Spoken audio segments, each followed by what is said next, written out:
students, third year. And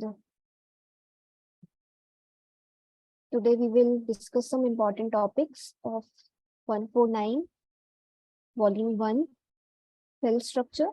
block 1 में cell structure, block 2 में amino acids, block 3 में enzymes. इसमें से कुछ ऐसे टॉपिक्स जो पेपर में आ सकते हैं वो हम डिस्कस करते हैं। ओके, और जो block second and the third है ना, वो हम डिस्कस करेंगे शाम को। अभी हम ब्लॉक 1 डिस्कस करेंगे। सो ब्लॉक 1 में सेल स्ट्रक्चर एंड फंक्शन में से कुछ टॉपिक्स जो इंपॉर्टेंट है, कार्बोहाइड्रेट में monosaccharides, then disaccharide and the polysaccharides में से जो टॉपिक्स इंपॉर्टेंट है वो। Okay, so let's start. See this is what, these are the topics, है ना। क्या क्या है इसमें? प्रोकैरियोटिक, यूकैरियोटिक सेल्स, है ना, सेल ऑर्गेनल, उनके functions, cell membrane, nucleus, endoplasm, reticulum, ये सब आपने पढ़ा हुआ है जो छोटी क्लासेस में भी, है ना। Then most important is this table which will come here, this. Okay, so this question may be asked in your exam. So let's see the difference between prokaryotes and the eukaryotes. So if we talk about the organism, the difference is what? Prokaryotes means bacteria only, okay, unicellular. Now when we talk about eukaryotes, algae, higher plants, higher algae, animals come here. Okay, now when we talk about the cell size, so 1 to 10, 10 to 100. Now prokaryotes are what? Anaerobic or maybe aerobic, but eukaryotes are aerobic only. Okay, now nucleus. So prokaryotes में आपका क्या होता है? Nuclear membrane से bound नहीं होता है, eukaryotes में होता है। नाउ न्यूक्लियोलस इसमें एब्सेंट होता है, इसमें प्रेजेंट होता है। सेल डिवीजन प्रोकैरियोट्स में किससे होता है? Binary fission, means this cell can be divided into 2, है ना। नाउ यूकैरियोट्स में माइटोसिस एंड मियोसिस दोनों होता है। Mitosis is what? Increase in cell number, meiosis is what? Reduction in cell number, है ना, जो कि गैमेट फॉर्मेशन में यूज होता है। नाउ माइटोकॉन्ड्रिया प्रोकैरियोट्स में एब्सेंट होता है, यूकैरियोट्स में प्रेजेंट है। क्लोरोप्लास्ट अगेन एब्सेंट, यूकैरियोट्स में सिर्फ प्लांट्स में प्रेजेंट है। ओके, नाउ ये cytoplasm, no cytoskeleton, and eukaryotes में साइटोस्केलेटन्स होते हैं, है ना, फिलामेंट्स होते हैं, प्रोटीन्स प्रेजेंट होते हैं। नाउ हम कुछ ऑर्गेनल्स देखते हैं। तो सेल मेम्ब्रेन, सेल मेम्ब्रेन में सबसे ज्यादा इंपॉर्टेंट आपको सिंगर एंड निकोल्सन का जो मॉडल था, फ्लूइड मोजाइक मॉडल, वो यहाँ पर इंपॉर्टेंट है ना। तो इन्होंने क्या कहा था, ये हमने कल भी देखा था, अभी भी हम देख लेते हैं। इस मॉडल ने क्या डिस्क्राइब किया? That cell membrane is a lipid bilayer, okay, means what? 2 molecules thick layer consisting of what? Primarily of what? Empiphatic phospholipid, जिसमें प्रोटीन्स आपके एम्बेडेड है। So this is the structure you can see here. जब आप देखोगे तो hydrophilic tail outside, hydrophobic inside, है ना। तो आप यहाँ देखोगे according to this model the phospholipid of this membrane are arranged in bilayer, है ना, ऊपर भी नीचे भी, विथ पोलर हेड कहाँ? Exterior, and hydrophobic inside. Okay, so this is what the structure, and this can be asked in your exam, so you can draw this diagram. Okay, structure of phospholipid है, ये इसका head है, ये इसकी tail है। Extra cellular portion में आपका polar, so head is what? Polar, tail is what? Non-polar. So you will have to explain here. Now इसके functions, the proteins are responsible for which functions? So functions can be selective transport, cell recognition, cell to cell communication, cell responses, etc. Okay, now this line is important. The major function of cell membrane is what? It maintains the integrity of cell by what? By forming a selective barrier. कि जब हम कहते हैं ना selectively permeable, only certain substance can enter into it, and what? सारे substance आपके नहीं आ सकते। सेल मेम्ब्रेन जिसको जिस सब्सटेंस के लिए परमेबल होगी सिर्फ वही आ सकता है ना। सो that is what important point, कि आप जिसको चाहोगे आपके घर में से वही आ सकता है, वैसे सेल मेम्ब्रेन जिसको चाहेगी सिर्फ वही मॉलिक्यूल एंटर कर सकता है। Okay, now nucleus. सो न्यूक्लियस में, ये न्यूक्लियस है, न्यूक्लियस के अंदर क्रोमोसोम है। तो क्रोमोसोम हम सिर्फ ऐसे ड्रॉ कर देते हैं, but when you will see this part, इसके अंदर इतना कुछ होता है। ओके, तब आपको डीएनए मिलता है जाके। सो क्रोमोसोम इज नॉट ओनली जो आप ऐसे इसको सिर्फ ड्रॉ कर देते हो, है ना।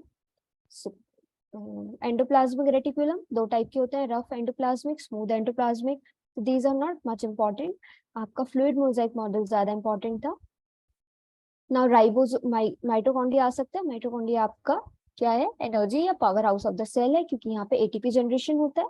सो दैट इज व्हाट इंपॉर्टेंट। इसमें क्रिस्टी होती है जो कि सेल जो सरफेस एरिया होता है उसको बढ़ा देती है आपके। ओके, तो क्लोरोप्लास्ट। सो क्लोरोप्लास्ट आपके कहाँ मिलते हैं, सेल, प्लांट सेल में, है ना। Now so this much is important in your this unit, है ना। now coming to this monosaccharide, monosaccharide में आपका classification बहुत important है। let's see classification of carbohydrate में mono means one, oligo means few, poly means many। okay, now coming to what monosaccharides, so as I told you कि monosaccharides की जब आप hydrolysis करते हो तो they cannot be broken into what another units। अगर आप इसको हाइड्रोलाइज करते हो तो ये ब्रेक होके आपको और यूनिट्स नहीं देंगे। That is why they are called as what, mono. Mono means only one, है ना। डाइसैकेराइड होगा तो क्या होगा, आपका ये डाइसैकेराइड है तो जब आप इसकी हाइड्रोलिसिस करोगे तो आपको दो यूनिट्स मिलेंगी, है ना, दो यूनिट्स आपको मिलेंगी और आपका हो गया डाइसैकेराइड। ट्राइसैकेराइड में क्या होगा, ये तीन यूनिट्स आपको देगा, तो that is what trisaccharide. So monosaccharide में सिंपलेस्ट मोनोसैकेराइड क्या होगा, ग्लिसरॉल्डिहाइड, है ना, क्योंकि we say carbohydrates are what, they are polyhydroxy aldehyde और the ketones. Now polyhydroxy means what, more than 2। So क्या होना चाहिए यहाँ पे, सिंपलेस्ट जो आपका कार्बन मोनोसैकेराइड होगा वो ग्लिसरॉल्डिहाइड होगा। This is what. Now one more important thing, monosaccharides भी क्या होते हैं, एक एल्डोज शुगर होती है, एक कीटोज शुगर होती है। नाउ हम जब एल्डोज शुगर की बात करते हैं तो आता है कि एल्डिहाइडिक ग्रुप होगा, जैसे ये देखो, this is what aldehydic group. एक और होता है कीटोज शुगर। जब हम कीटोज शुगर बोलते हैं तो हम बात करते हैं कीटोन ग्रुप की, तो यहाँ पे कीटोन ग्रुप है। Okay, so this both are sugar but difference is what, one is aldose, one is what ketose. So fructose is a ketose sugar, aldose is a what, glucose. Okay, now depending upon the number of carbon atom, sugar triose हो सकती है, means 3 carbon की, this is what triose, है ना। 4 carbon की tetrose, pentose, hexose. So glucose is what hexose, fructose is what hexose, है ना। एक और क्या हो सकता है, एल्डोट्रायोज। एल्डोट्रायोज मींस व्हाट, एल्डिहाइडिक ग्रुप होगा और 3 कार्बन होंगे, एल्डिहाइडिक ग्रुप है और 3 कार्बन है, एल्डोट्रायोज। कीटोट्रायोज, कीटोन ग्रुप होगा और 3 कार्बन होंगे।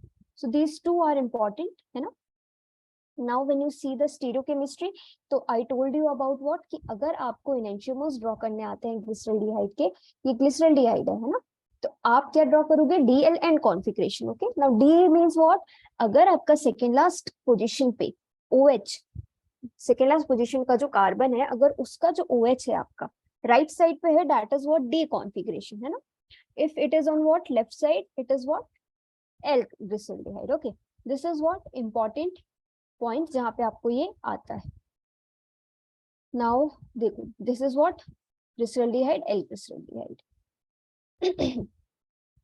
Now coming to physical properties, तो फिजिकल प्रॉपर्टीज, केमिकल प्रॉपर्टीज में इंपॉर्टेंस हम नाम देखते हैं कि रिडक्शन होता है तो क्या होता है, रिडक्शन होगा तो जो आपका दिस एल्डिहाइडिक ग्रुप है ये आपका एल्कोहलिक ग्रुप में ऐड हो जाएगा, क्योंकि हाइड्रोजन ऐड हो रहा है, तो यहाँ पे एक हाइड्रोजन आ जाएगा, है ना, एक यहाँ आ जाएगा, एक O पे चला जाएगा, CH2OH बन जाएगा।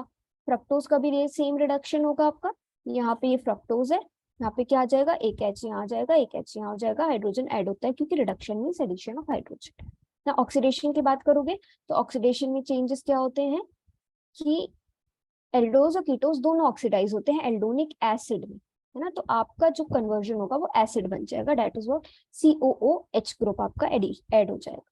देखो ये ग्रुप है ग्लूकोज, इसका कॉपर की प्रेजेंस में क्योंकि ऑक्सीडाइजिंग एजेंट है, तो क्या होगा यहाँ पे ये वाला ग्रुप आपका COOH में कन्वर्ट हो गया, that is what D gluconic acid है ये, हाँ नोइक acid. Now coming to what, aldonic acid, D gluconic acid, जैसे ये ग्लूकोज है अगेन। नाउ आपको ग्लूकोज फ्रक्टोज के स्ट्रक्चर ड्रॉ करने आ सकते हैं, तो आपको क्या याद रखना है कि फर्स्ट सेकंड थर्ड पोजीशन पे ही OH आपका लेफ्ट साइड पे होता है, बाकी सारी पोजीशन पे OH आपका राइट साइड है, ठीक है। This is what structure of Fischer projection है ये डी ग्लूकोज का। इसका आप ऑक्सीडेशन करोगे, क्या हो गया, सी एल्डिहाइड ग्रुप आपका एसिड ग्रुप में कन्वर्ट हो गया, दिस इज एल्डोनिक एसिड। ठीक है, now what is happening here, now coming to next point that is important, ये reaction with mineral acid. So H2SO4 के साथ अगर आपने रिएक्शन की है ना, तो आपका पहले फर्फ्यूरल बना, दिस कंपाउंड इज फर्फ्यूरल, जिसमें रिंग आ जाती है ना, फर्फ्यूरल, एंड उसके बाद एक CHO ग्रुप इससे जुड़ा होता है, और फिर से इसका बैक अगर आप करते हो, राइबोज लेते हो, तो भी आपको क्या मिलेगा, ये दोनों चीजें मिलेंगी। ठीक है, ना फेनिल हाइड्रोजीन के साथ रिएक्शन करोगे, सो हाइड्रोजीन इज NH2NH2 है ना, ना फेनिल होगा तो क्या हो जाएगा, C6H5 हो जाएगा, बेंजीन रिंग। तो क्या होगा, ये जो है यहाँ पे NNHC6H5 जुड़ जाएगा, दैट इज व्हाट NNHC6H5। यहाँ पे भी क्या होगा, NNHC6H5 जुड़ जाएगा, this is what osazone, and this reaction is very very important. ये कभी कभी आपको आ जाती है कि describe how osazone is formed. So आपको क्या लेना है, कोई भी एल्डोज शुगर लेनी है, ग्लूकोज लेना है उसका, या फ्रक्टोज लेना है, और आपको क्या करना है, ये जो CHO ग्रुप है वहां पर एक ऐड कर देना है NNHC6H5, और जो CHOH है ना सेकेंड नंबर का, वहां ऐड कर देना है। So two phenyl hydrogen groups are present at C1 and C2. This is one, this is second carbon. Okay. Now coming to what, acylation, alkylation. So acetic anhydride है ना, ये इसकी वजह से क्या बन रहा है आपका, पेंटा एसिटेट बन रहा है। So let's see here 4, 5 and 6, तो ये ग्रुप तो वैसे का वैसा है, कहाँ कहाँ पर एडिशन हो जा रहा है, OCOCH3 है ना, OCOCH3, इस OCOCH3 ये पूरा ग्रुप आपका पूरे जगह पे ऐड हो जा रहा है, और एक आपका निकल जा रहा है क्या, CH3COOH, that is what acetic acid. ठीक है, तो CH3HI के प्रेजेंस में रिएक्शन हो रही है, तो क्या हो रहा है, सेम रिएक्शन हो रही है, एल्डिहाइड एल्डिहाइडिक ग्रुप है चारों, ये जहाँ पे जो भी OH है, यहाँ पे क्या आ जा रहा है आपका, CH3 आ जा रहा है, सो OCH3 बन रहा है, HI निकल जा रहा है। Okay, now this is very important, chain elongation की जब हम बात करते हैं, तो चेन एलोंगेशन में सिर्फ एक ही प्रोसेस है जो नेम्ड है, that is Kiliani Fischer synthesis. ये आपको एग्जाम्स में बहुत बार आता है, सेकेंड ईयर में भी है ये, एंड थर्ड ईयर में भी है ये। तो सेकेंड ईयर वालों को भी किलियानी फिशर सिंथेसिस आया था, आप लोगों को भी ये आ सकता है। तो यहाँ क्या होता है, आपने जो भी शुगर लिया हुआ है, चेन लेंथनिंग मीन्स व्हाट, अगर आपने 5 कार्बन लिए तो 6 कार्बन में कन्वर्ट हो रहा है, उससे ज्यादा, 6 लिए 7 में कन्वर्ट हो गया, 5 लिए 6 में। So chain lengthening means chain carbon chain जो है उसकी लेंथ बढ़ रही है, लेंथ बढ़ रही है means number of carbon atoms बढ़ रहे हैं। Okay, for example tetrose can be converted into pentose, pentose can be converted into hexose. This method is based on reaction of what, aldehyde with cyanide ions. So जब हमने osazone वाली reaction पढ़ी थी ना, वो चीज यहाँ पे यूज होती है। तो in this method aldose sugar first treated with what, sodium cyanide. ये देखो, ये भी आपकी एल्डोज शुगर है, 1 2 3 4, यहाँ 4 carbon atoms. Okay, carbon atoms जब आप यहाँ लास्ट में देखोगे तो कितने हो गए, 1 2 3 4 5, सो 4 कार्बन एटम्स 5 में कन्वर्ट हो गए। सबसे पहले साइनाइड के साथ रिएक्शन होगी है ना, एंड हाइड्रोक्लोरिक एसिड के साथ, फिर क्या होगा, साइनाइड ग्रुप हाइड्रोलाइज हो जाएगा कार्बोक्सिलिक एसिड में है ना, उसके बाद लास्ट स्टेप में कार्बोक्सिलिक ग्रुप जो है रिड्यूस होगा एल्डिहाइडिक ग्रुप में, जिससे आपका हायर क्या बनेगा, एल्डिहाइडिक शुगर्स एल्डोज बनेंगे। तो देखो ये है साइनाइड हुआ, तो ये पूरा चेंज हो गया साइनाइड ग्रुप में, 1 2 3 4 है ना, ये यहाँ पे आके आपका साइनाइड जुड़ गया, ये इधर H हो गया, और इधर HCl का CH तो था ही, O पे ये वाला H आके जुड़ गया, तो CN C triple bond N और COH। ठीक है, इसके बाद hydrogen palladium and barium sulphate की प्रेजेंस में क्या रिएक्शन हुई, this group converted into CHO, ये डी राइबोज बन गया। ठीक है, अब ये क्या हुआ, यहाँ 2 प्रोडक्ट्स मिले आपको। ठीक है, ये दोनों, एक आपका ये एनांटियोमर्स दिया हुआ है कि एक राइट साइड पे है, एक लेफ्ट साइड पे भी हो सकता है, फिर सेम रिएक्शन होगी तो ये किस में कन्वर्ट हो जाएगा, CHO में। तो दोनों आपको क्या मिल गए, चेन लेंथनिंग, यहाँ 4 थे, यहाँ 5 कार्बन मिल गए। तो वेरी इजी, सबसे पहले आपको साइनाइड के साथ रिएक्शन करनी है,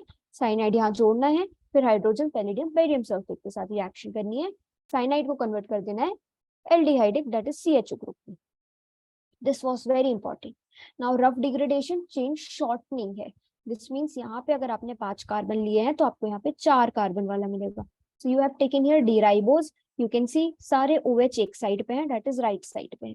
ठीक है, ब्रोमीन के साथ रिएक्शन होगी और कैल्शियम हाइड्रोक्साइड के साथ, तो एक आपका इंटरमीडिएट बनता है, जो कि बनता क्या है, ये ग्रुप चेंज हो जाता है COO negative calcium 2 whole twice, ठीक है। H2O2 पेरोक्साइड के साथ रिएक्शन हो रही है, फिर क्या बन रहा है आपका, ये पूरा ग्रुप चेंज हो जा रहा है किसमें, CHO में।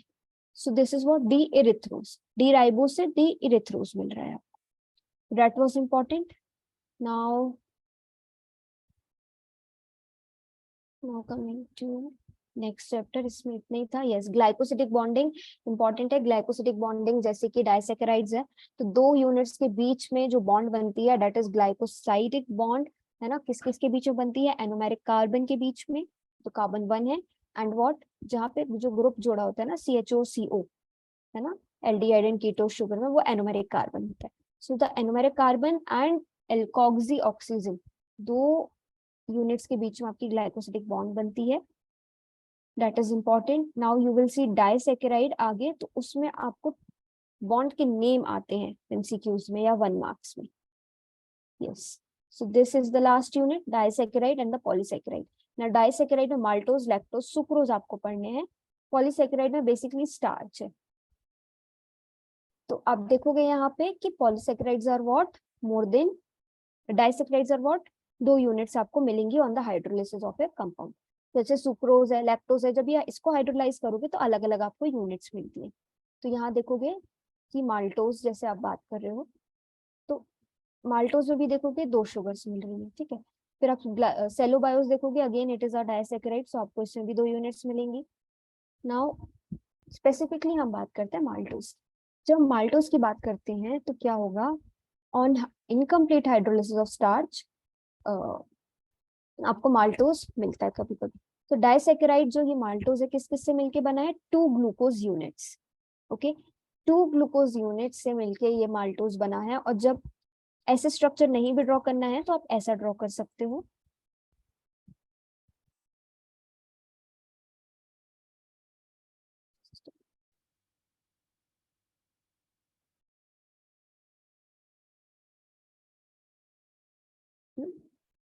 OH OH OH CH2OH OH OH, ऐसा स्ट्रक्चर भी ड्रॉ कर सकते हो। ये एक ग्लूकोज यूनिट आपने ड्रॉ की, यहाँ पे एक और ग्लूकोज यूनिट ड्रॉ की, है ना। इन दोनों में से आपको क्या लॉस कराना है, वाटर का लॉस कराना है। यहाँ भी एक OH होगा, और फिर जो आपको बॉन्ड मिलेगी वो होगी ग्लाइकोसिडिक बॉन्ड, ओके। सो 2 ग्लूकोज यूनिट से मिलके माल्टोज बना है। और ये दोनों किससे जुड़े हैं, C1 पे हाइड्रोक्सिल ग्रुप, एक ग्लूकोज का, है ना, अल्फा फॉर्म में, एंड दूसरा C4 पे, ओके। जैसे मैंने आपको बताया था यहाँ पे, जैसे 1 है ना, तो दूसरा जो यूनिट होगा आपका 1 2 3 4, 4 आएगा ना। सो 1 और 4 के बीच में आपकी क्या होगी, वाटर मॉलिक्यूल का लॉस होगा। सो that is how you will form the bond. And ये दोनों आपके ग्लूकोज यूनिट है। बॉन्ड जो बनती है दैट इज अल्फा 1 4। क्यों 1 4, कि एक OH एक यूनिट का फर्स्ट पोजीशन पे था, दूसरा फोर्थ पे। तो अल्फा 1 4 ग्लाइकोसिडिक बॉन्ड आपकी माल्टोज में बनती है। नाउ लैक्टोज की बात करोगे तो लैक्टोज किस किस से मिलके बना है, गैलेक्टोज एंड द ग्लूकोज, ठीक है। तो गैलेक्टोज और ग्लूकोज किससे जुड़े हैं, again 1 4 but the beta bond, ठीक है। सो OH की पोजीशन आपको देखनी होती है अल्फा एंड द बीटा पे। तो यहाँ पे आपकी बीटा 1 4 ग्लाइकोसिडिक बॉन्ड है। सुक्रोज किससे मिलके बना है, सुक्रोज आपका ग्लूकोज एंड फ्रक्टोज से मिलके बना है। So it is what, a non reducing sugar. क्यों, क्योंकि इसका जो एनोमेरिक कार्बन होता है बच्चों, ये ना बॉन्डिंग में इन्वॉल्व होता है। सो अगर कोई, जिस भी रिड्यूसिंग शुगर क्या होती है, जिसमें आपका फ्री एल्डिहाइड और द कीटोन ग्रुप हो, है ना, फ्री हो, वो बॉन्डिंग में इन्वॉल्व ना हो। बट सुक्रोज में जब आप देखोगे तो वो एनोमेरिक कार्बन जो है आपका इन्वॉल्व होता है बॉन्डिंग में, इसलिए it is a non reducing sugar, okay. So ये किससे जुड़ा है, अगेन 1 4 ग्लाइकोसिडिक बॉन्ड, 1 2 सॉरी, है ना, 1 2 glycosidic bond, but instead more common कभी कभी आपको 1 4 भी मिल जाती है। सो ही विल सी हियर, देखो 1 and 2, 1 2 ग्लाइकोसिडिक बॉन्ड, ठीक है। Now one more important term is invert sugar. So invert sugar आपको कभी कभी पूछ ली जाती है। सो सुक्रोज को हम इन्वर्जन ऑफ शुगर कहते हैं। क्यों, क्योंकि जब हम सुक्रोज को हाइड्रोलाइज करते हैं, है ना, बाय एसिड्स और द एंजाइम्स, क्या होता है, the mixture of glucose and fructose आपका बनता है। नाउ सुक्रोज का स्पेसिफिक रोटेशन जो होता है वो होता है +66.5, बट जब आप जैसे आपने इसको हाइड्रोलाइज किया एक इक्विमोलर मिक्सचर मिलता है, मीन्स व्हाट, जितना ग्लूकोज उतना फ्रक्टोज, और उसका रोटेशन हो जाता है -22.0 डिग्री सेल्सियस। नाउ ये पॉजिटिव से नेगेटिव में कन्वर्जन है ना, इसको कहते हैं inversion. So as the sign rotates, as the sign changes है ना, रोटेशन होता है किसका, पॉजिटिव से नेगेटिव में। So when sucrose is hydrolysed a mixture of glucose and fructose is called as invert sugar. क्यों? क्योंकि स्पेसिफिक रोटेशन आपका यहाँ पर चेंज हो गया। Okay, so that is important. Now reducing non reducing मैंने आपको बताया कि रिड्यूसिंग वही है जिसमें फ्री CHO ग्रुप प्रेजेंट है, नॉन रिड्यूसिंग जिसमें नहीं प्रेजेंट है। So any sugar which is capable of being oxidised and cause reduction of mild oxidising agent, जैसे कॉपर 2+ का कॉपर प्लस आयन में होना, that is what reducing sugars. And जो sugar ऐसा नहीं कर पाती, that is what non reducing sugars. तो कॉपर 2+ का कॉपर में कन्वर्ट होना क्या है, क्या शो कर रहा है कि it is a reducing sugar, यहाँ रिडक्शन हो रहा है ना, decrease in oxidation number is what reduction. So reduction करेंगे किसका, ऑक्सीडाइजिंग एजेंट का, क्योंकि आपको पता है जहां ऑक्सीडेशन होता है वो रिड्यूसिंग एजेंट होता है, जहां रिडक्शन होता है वो वाला जो एजेंट होगा वो ऑक्सीडाइजिंग एजेंट होता है। तो यहाँ रिडक्शन हो रहा है तो ऑक्सीडाइजिंग एजेंट होगा ये, एंड ऑक्सीडाइजिंग एजेंट का क्या होना चाहिए, रिडक्शन होना चाहिए। डेट मीन्स तभी आपकी वो शुगर क्या कहलाएगी, रिड्यूसिंग शुगर कहलाएगी। ओके, सो जैसे डाइसेक्राइड माल्टोज एंड लैक्टोज के पास फ्री एनोमेरिक कार्बन है, जैसे मैंने आपको बोला था, तो they are what reducing sugar. Sucrose के पास नहीं है, इसलिए सुक्रोज क्या है, नॉन रिड्यूसिंग शुगर है। नाउ पॉलीसेकेराइड, सो पॉलीसेकेराइड आपके स्ट्रक्चरल भी हो सकते हैं ना, स्ट्रक्चरल टिश्यूज में इंपॉर्टेंट होते हैं, कुछ स्टोरेज भी हो सकते हैं जो स्टोर करते हैं एनर्जी को। Now polysaccharides are not sweet and they do not what mutarotation आपका शो नहीं करते हैं। होमोपॉलीसेकेराइड हो सकते हैं, हेटेरो हो सकते हैं, ये दोनों मैंने आपको बताया था है ना। तो होमोपॉलीसेकेराइड में स्टार्च आ सकता है, जिसको जो किसका मॉलिक्यूल है, ग्लूकोज से मिलकर पूरा स्टार्च बना होता है। 2 से ज्यादा टाइप के मोनोमर्स होंगे, मोनोसेकेराइड होंगे तो हेटेरोपॉलीसेकेराइड होगा, that is what glycosaminoglycan. Now ये स्ट्रक्चर है, स्टोरेज में आपको स्टार्च पढ़ना है। So starch is what storage polysaccharide, इसमें आपको अमाइलोज अमाइलोपैक्टिन 2 यूनिट से आपका स्टार्च बना होता है। सो अमाइलोपैक्टिन जो होता है आपका वो ब्रांच्ड होता है, सी हियर अमाइलोज ये है, अमाइलोपैक्टिन ये है, तो इट इज अ ब्रांच्ड है ना, ब्रांचिंग है यहाँ। अमाइलोज में देखोगे आप तो अमाइलोज में स्ट्रेट स्ट्रेट स्ट्रेट है, there is no branching. Sometimes difference ask can be asked है ना। तो proportion of amylose and amylopectin varies in starch from what different sources, but 25% amylose होता है, ज्यादा amylopectin होता है ना। amylose का molecular weight 50,000 you can see here है ना, और amylose alpha 1,4 glycosidic bond से जुड़ा होता है, this is what 1,4, this is 1, now यहाँ से काउंट करोगे तो ये 4th पोजीशन पे, तो 1,4। now amylose has a non-reducing as well as reducing end, क्योंकि इसके पास फ्री CHO ग्रुप या एनोमेरिक कार्बन होगा ना। अमाइलोपैक्टिन की बात करोगे तो इसका molecular weight it is larger है ना, अमाइलोज से लार्जर है। So these point of differences आपको कभी कभी पूछे जा सकते हैं अमाइलोज एंड अमाइलोपैक्टिन में। ये किससे जुड़ा होता है, 2 लिंकेज होती है, एक होती है अल्फा 1,4, एक होती है alpha 1,6। So this is alpha 1,6 and this is alpha 1,4। Okay, so this is what important. Now glycogen is again storage form of glucose in animals. So glycogen animals में store होता है जब हम बात करते हैं, starch plants में होता है। okay, so that is what important here, and we are over with this we will continue। रात में हम पढ़ेंगे दोनों ब्लॉक्स जो आपके ये वाले ब्लॉक्स है ना, अमीनो एसिड पेप्टाइड्स और एंजाइम, इन दोनों में से जो इंपॉर्टेंट है we will study that in the night। okay, so thank you students, we will continue in the night, and अगर आपके कोई डाउट्स हैं एग्जाम से रिलेटेड, कल के पेपर से related, you can come with your doubts। okay।